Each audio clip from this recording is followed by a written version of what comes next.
बिस्मिल्लाहिर्रहमानिर्रहीम। अस्सलाम वालेकुम एवरीवन। उम्मीद करता हूँ आप सब खैरियत से होंगे।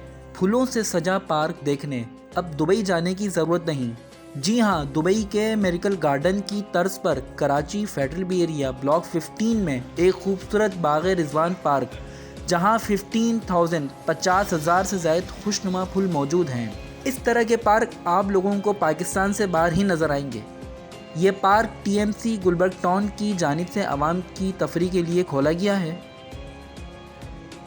इस पार्क को हर किस्म की खूबसूरत फूलों से सजाया गया है। कमोबेश इस पार्क में 50,000 से ज़्यादा फूल हैं। बाग़ रिजवान पार्क ज़रूर आएँ, अपनी फैमिलीज़ के साथ आएँ और मुझे कमेंट्स बॉक्स में ज़रूर बताएं कि आपको ये पार्क कैसा लगा।